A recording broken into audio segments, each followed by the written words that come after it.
Good morning, dear student. We have completed till the difference between fertilizer and manure. As your half yearly exam is coming, so we are revising from chapter number 1. So it is a very important part, that is the difference between fertilizer and manure. In my last video I have already discussed about the fertilizer and manure, but this question is important for exams, so you have to learn the difference between fertilizer and manure. ठीक है, सो आगे हम बढ़ते हैं. Next is the irrigation. Means जब आपने flowing कर लिया, आपने फील्ड को प्रिपेयर कर लिया, आपने उसमें सोविंग कर ली, बीज आपने उसमें डाल दिए, बीज डालने के बाद आपने उसमें मैन्योर डाल दिए, then we will do irrigation. Irrigation क्या है? Irrigation is the watering plant को वाटरिंग करना, that is known as irrigation. और water because it is necessary for the living organism, so by irrigation we can supply growth to plants. The supply of water to crop at different interval is called irrigation. और बीच बीच में कुछ time बाद जो है वो irrigation करते रहते हैं. इस तरीके से आपने देखा होगा घर जो खेत हैं उनके बीच में इस तरीके से नहरें होती हैं जिससे कि वो उनका सिंचाई हो सके, इरिगेशन हो सके. ठीक, बेसिक जो सोर्स हैं इरिगेशन के वो हैं well, tubewell, ponds, lake, river, dam या फिर कैनाल. इन्हीं से हम अपने प्लांट्स को इरिगेट कर सकते हैं. ठीक, now the traditional method means पहले किस तरीके से जो है इरिगेशन किया जाता था, क्योंकि अब तो नई नई टेक्निक्स आ गई हैं तो नई टेक्निक्स को यूज़ करते हैं. बट पहले जो टेक्निक्स यूज़ की जाती थी वो उसमें वो चीपर होती थी लेकिन एफिशिएंट नहीं होती थी. मीन्स उनसे वाटर लॉस बहुत ज़्यादा होता था. जैसे कुएं से पानी निकाला और फिर उसको प्लांट में डाल दिया, या किसी नहर से पानी को खोल करके वो खेतों में भर दिया, तो उससे क्या होता है, वाटर का वेस्टेज बहुत ज़्यादा होता है और हर प्लांट तक वाटर प्रॉपर्ली नहीं पहुंच पाता.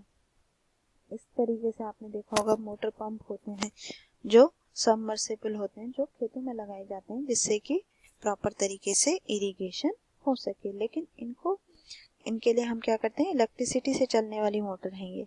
बट अब जो है बहुत मॉडर्न मेथड जो इरिगेशन की है वो बहुत ज़्यादा एफिशिएंट है. मीन्स वाटर वहाँ पे ज़्यादा खर्च नहीं होता है, क्योंकि आपको पता है वाटर बहुत प्रीशियस है. तो ऐसा भी हो जाए कि वाटर कम यूज़ हो और इरिगेशन भी प्रॉपर हो जाए. उसके लिए एक मेथड है sprinkle method. Sprinkle method basically आपने उसमें देखी होगी जो पार्क वगैरह में या फिर प्ले ग्राउंड में होते हैं, उसमें क्या किया जाता है, एक बीच में ये फिगर स्प्रिंकल मेथड के लिए ये देखो इस तरीके से छोटे छोटे पाइप लगा दी और यहाँ स्प्रिंकल हो रहा है इससे, तो आसपास के जितने भी प्लांट होंगे सबको इसमें से वाटर मिल जाएगा. ठीक, दूसरा आपका आता है ड्रिप इरिगेशन मेथड.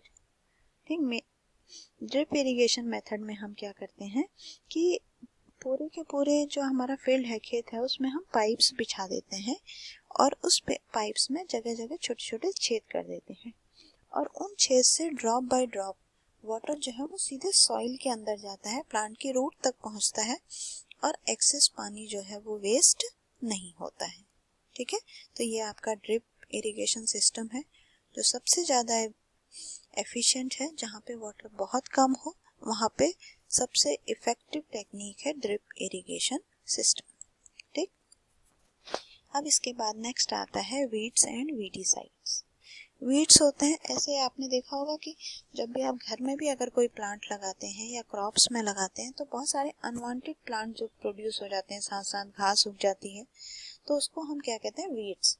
और इसको हटाने के लिए हम बहुत सारी टेक्निक यूज़ करते हैं. पहली टेक्निक तो हम सीधे सीधे क्या करते हैं, हाथ से, जब भी आप हाथ से उनको उखाड़ लेते हैं जिससे कि वो ड्राई हो जाते हैं और फिर वो अपने आप सॉइल में मिक्स हो जाते हैं. लेकिन ये मैनुअल है, मैनुअल काम करने में क्या होता है, थोड़ा सा टाइम ज़्यादा लगता है. बट अब क्या किया जाता है, केमिकल्स यूज़ किए जाते हैं, केमिकल डाल देते हैं जिससे कि वो जो वीड्स हैं, अनवांटेड प्लांट हैं, वो अपने आप ख़त्म हो जाते हैं.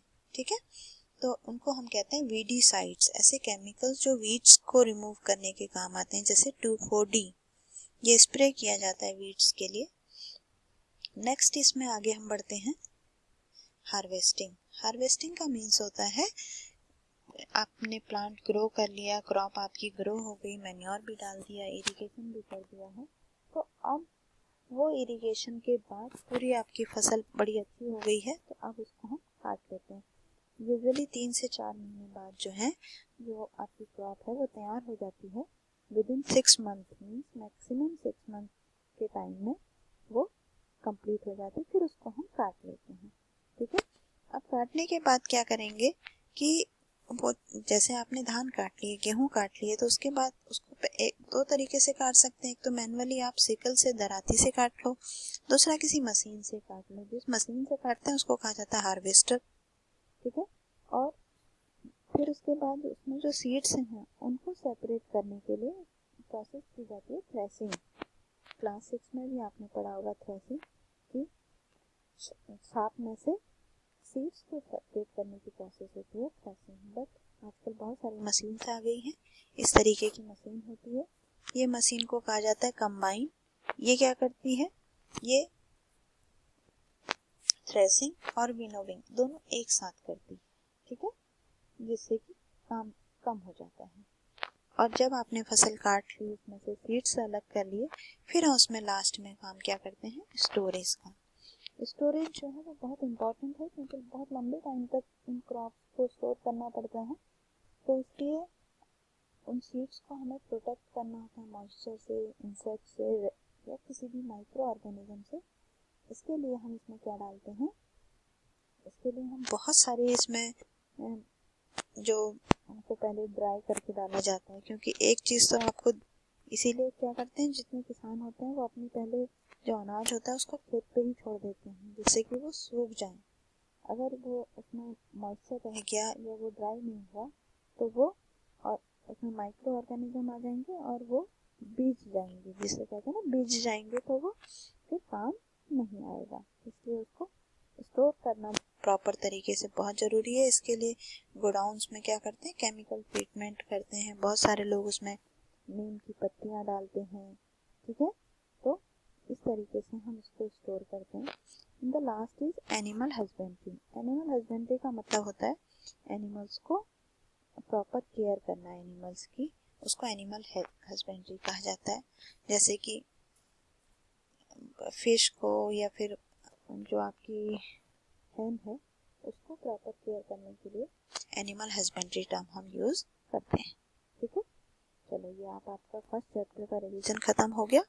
इसके बाद हम आगे नेक्स्ट जो है सेकंड चैप्टर का रिवीजन करेंगे। अब आप इसको प्रॉपर तरीके से पढ़िए, क्वेश्चंस सारे 1 बाय 1, डेफिनेशन वगैरह सारी चीज़ें आपको पढ़नी है। ठीक है बच्चों।